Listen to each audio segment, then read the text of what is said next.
સુરત શહેરના છેવાડા આવેલા લસકાણા ગામના રોડ પર રખડતા ઢોરોના ત્રાસ દિવસે ને દિવસે વધી રહ્યો છે, જેના કારણે ટ્રાફિક જામના દ્રશ્યો પણ અનેકવાર સર્જાય છે અને અકસ્માતો પણ અનેકવાર થાય છે। આ ઢોરના માલિકોને ફરિયાદ કરવા જાય તો તે મારવા દોડે છે, તેમ સ્થાનિક લોકોએ જણાવ્યું હતું। સુરત શહેરમાં ને છેવાડાના લસકાણા ગામ સુધી રખડતા ઢોરોનો ત્રાસ જોવા મળ્યો છે। લસકાણા કામરેજ વચ્ચેના મુખ્ય રોડ પર લાંબી કતારમાં પશુઓ રસ્તા પર બેઠેલા હોય છે તથા આક્રોશ પણ કરતા જોવા મળે છે, જેના કારણે માર્ગ ઉપર અકસ્માતના ભય હેઠળ વાહન ચાલકોને વાહન ચલાવવાની ફરજ પડે છે। પાસોદરાના શ્યામનગર મેરડી માતાના મંદિર નજીક સવારે 9 વાગ્યા બાદ રસ્તા પર ઢોર રખડતા જોવા મળે છે। પાસોદરા તરફ જવાના રસ્તે પણ આ જ પ્રકારની સ્થિતિ ઊભી થઈ રહી છે।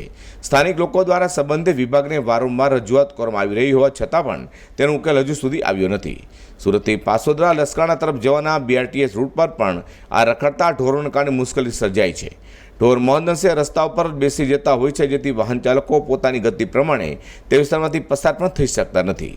રસ્તા ઉપર એક નહીં, બે નહીં, પરંતુ 20થી પણ વધુની સંખ્યામાં ઢોરના ટોળા એક સાથે રસ્તા પર બેઠેલા જોવા મળે છે। વાહન ચાલકો સતત હોર્ન વગાડતા રહે છે, પરંતુ ઢોર પોતાનું સ્થાન છોડતા નથી અને તેના કારણે ટ્રાફિક જામની સમસ્યા પણ ખૂબ વધી જતી હોય છે। કોર્પોરેશન દ્વારા વિસ્તારનો સમાવેશ કરાવ્યા બાદ પણ ઢોર પાર્ટી દ્વારા વિસ્તારમાંથી ઢોરનો જે ત્રાસ છે તેનો ઉકેલ લાવવામાં મુશ્કેલી થઈ રહી છે।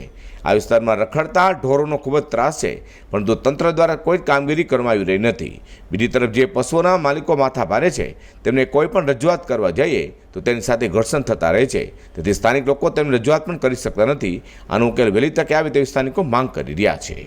પ્રકાશવાળા સાથે હર્ષદ સેઠા, G10 ન્યૂઝ।